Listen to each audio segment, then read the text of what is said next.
मामला कहाँ आ जाता है? अक़लियत पर आ जाता है, माइनॉरिटीज़ पर आ जाता है।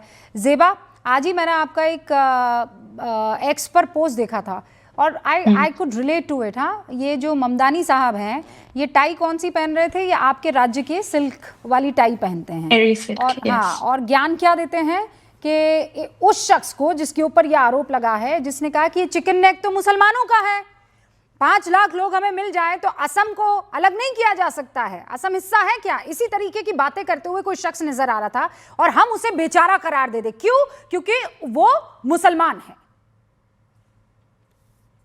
देखिए, मैं पहले कश्मीर का एंगल डिस्कस करना चाहती हूँ। आप कश्मीर का एंगल भी ओपनली डिस्कस कर ही देते हैं। जब कोई एक्टिविस्ट रिपीटेडली इंडिया के टेरिटोरियल क्लेम को चैलेंज करता है, जब ऑक्यूपेशन जैसे वर्ड्स कैजुअली यूज होते हैं, तो स्टेट नेचुरली उसे नेशनल सिक्योरिटी लेंस से देखेंगे। वो जो अभी लोग बोलेंगे नहीं, इसको आप पसंद करो या ना करो, पर ये रियलिटी है। सॉवरेनिटी क्वेश्चंस को इंडिया एक एकेडमिक डिबेट नहीं मानती है। और जब ऐसे पोजीशन लेने वाले लोग लेटर पब्लिक डिसऑर्डर केसेस में अक्यूज बनते हैं, तो कोर्ट और एजेंसीज उनको हाइटन स्क्रूटनी में रखते हैं। ये पर्सिक्यूशन नहीं है, स्टेट बिहेवियर है। अब आते हैं उस बातों में जिनसे लोग भागते हैं। चार्जशीट और डिस्क्लोजर स्टेटमेंट जो पब्लिक डोमेन में रिपोर्ट हुई है, ये अलेज करते हैं कि प्रोटेस्ट स्पॉन्टेनियस नहीं था। एलिगेशन ये है कि नैरेटिव बिल्डिंग था, that CA is anti Muslim. Women's और चिल्ड्रन को प्रोटेस्ट शील्ड के तौर पे यूज करना, छक्का jam tactics, coordinated mobilisation WhatsApp के द्वारा, और वायलेंस को एस्केलेट करने के लिए मटेरियलाइज करना। मैं ये क्लियर कर रही हूँ कि ये एलिगेशन है, कन्विक्शन नहीं। पर बेल स्टेज पे कोर्ट ये पूछती है, अगर ये एलिगेशन प्राइमा फसी ट्रू है तो पब्लिक सेफ्टी का क्या होगा? इसीलिए उनको बेल डिनाई किया जा रहा है, जो ये लोग अभी एक्सेप्ट नहीं करेंगे। फिर आप लोग कंपैरिजन करते हैं साध्वी प्रज्ञा जी जैसे लोगों के साथ। दो गलत चीजों को एक दूसरे के साथ नहीं बनती है। और अगर किसी और एक केस में प्रोलॉन्ग डिटेंशन गलत थी, तो वो भी गलत है। पर एक इनजस्टिस का मतलब ये नहीं है कि स्क्रूटनी गलत हो जाए। Rule of law is not about what about. पर मैं ये भी चीज बोलना चाहती हूँ कि अब मैं एक अनकंफर्टेबल टॉपिक को छेड़ना चाहती हूँ। मुस्लिम कम्युनिटी के नाम पर जो ये एक विक्टिमहुड इंडस्ट्री चल रही है, इस इंडस्ट्री का बेसिक फॉर्मूला सिंपल है। हर मुस्लिम को पहले विक्टिम डिक्लेयर कर दो, हर लीगल एक्शन को परसिक्यूशन बताओ, और फिर हम जैसे यूथ को एक कांस्टेंट रेज मोड में रखो। कि मुझे ये नैरेटिव एक्सेप्ट बिल्कुल नहीं है। इस्लाम मुझे डिग्निटी सिखाता है, परमानेंट ग्रीवेंस नहीं। आप जब मुझे मुस्लिम को सिर्फ मैं डरा हुआ मुस्लिम हूँ, सोसाइटी एकदम ब्रेकिंग पॉइंट पे है, वी आर सफरिंग के फ्रेमवर्क में लॉक कर देते हैं, आप उनकी एजेंसी, एम्बिशन और फ्यूचर चुरा लेते हैं। मैं मुस्लिम हूँ, मैं काम करती हूँ, मैं इस देश के इंस्टीट्यूशन यूज करती हूँ। मुझे किसी ने नमाज पढ़ने के लिए नहीं रोका, मुझे किसी ने एजुकेशन नहीं नहीं, पर रोकी जब है, उदित राज मुझे ये किसी कहते ने हैं कि चूड़ी टाइट कर दी जा रही है, देखो हम मुसलमानों की चूड़ी टाइट कर रहे हैं, बाकी तमाम नेताओं की तरफ से ये कहा जाता है कि जानबूझकर सरकार की तरफ से प्रेशर किया जा रहा है, इसीलिए जो है आप यहाँ पर ट्रायल नहीं हो रहा है, क्या? 5-5 साल बीत जाते हैं और काम नहीं होता है।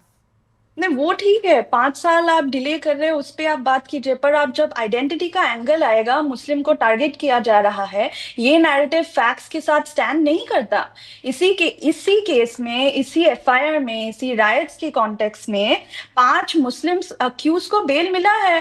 अगर ये गवर्नमेंट एंटी मुस्लिम है, सुप्रीम कोर्ट भी एंटी मुस्लिम है, हाई कोर्ट भी एंटी मुस्लिम है, तो सबको नहीं मिलना चाहिए था, सबको जेल में रहना चाहिए था। अगर रिलीजन के बेसिस पे होता तो बेल डिस्ट्रीब्यूशन ऐसे नहीं होती।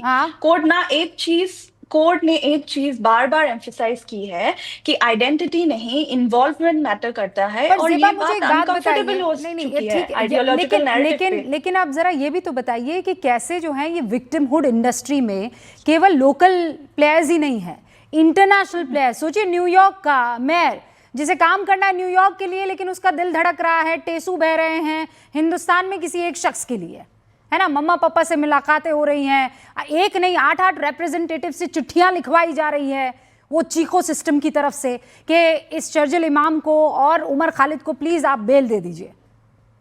इंटरनेशनल कमेंट्री और ह्यूमन राइट्स क्रिटिसिज्म का भी रेफरेंस दिया जा रहा है, लेकिन हमें ये याद रखना चाहिए इंडियन कॉन्स्टिट्यूशनल कोड्स फॉरेन ऑपेड्स के बेसिस पे डिसाइड नहीं होता।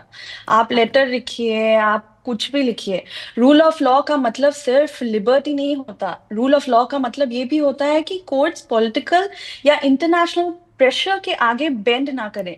और आज Absolutely. का वर्डिक्ट एक्चुअली ये दिखाता है कि All right. कोर्ट ने बैलेंस अप्रोच ली है, All ना right. ब्लैंकेट रिजेक्शन ना blanket bail. Okay Ishwaran Bhandari, ये जो बार बार कहा जा रहा है कि मुसलमानों को टारगेट करने के लिए हो रहा है, तो गुलशिफा फातिमा कौन है, मिरान हैदर कौन है, शिफाउर रहमान कौन है, सलीम खान कौन है, शादाब अहमद कौन है, ये लोग ये आर दे नॉट मुस्लिम?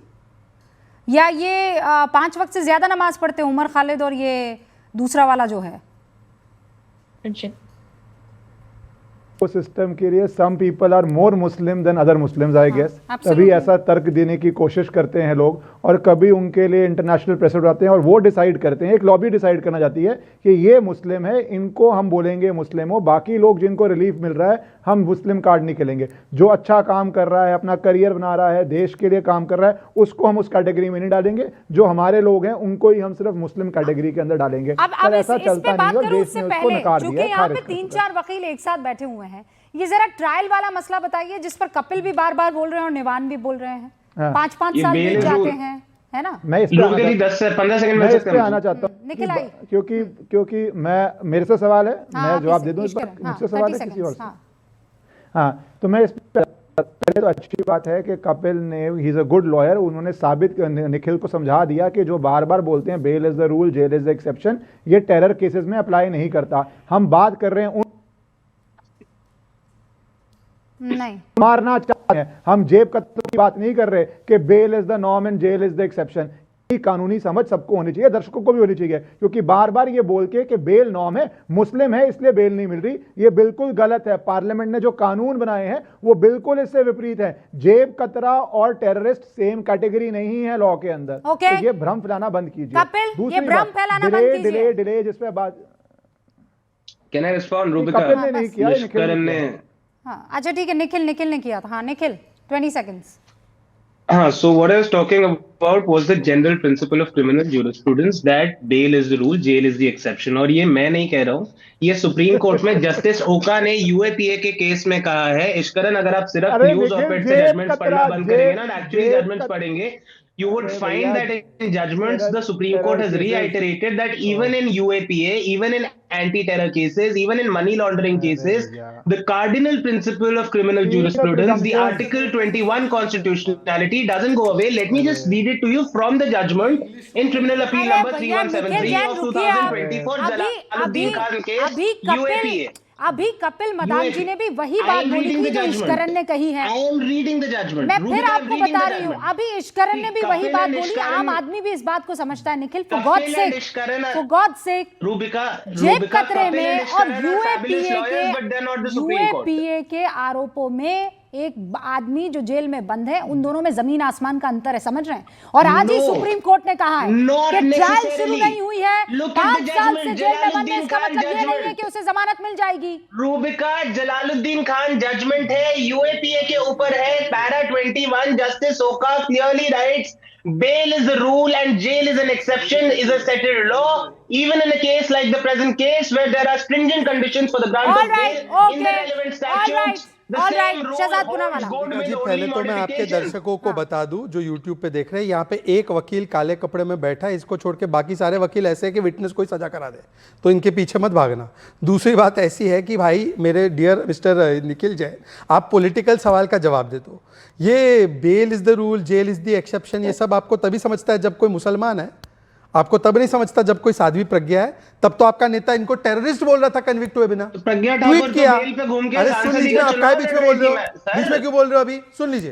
तब तो राहुल गांधी ने, रूबिका जी, राहुल गांधी ने ट्वीट करके बोला टेररिस्ट प्रज्ञा, टेररिस्ट, ये कन्विक्टेड ठीक है प्रज्ञा।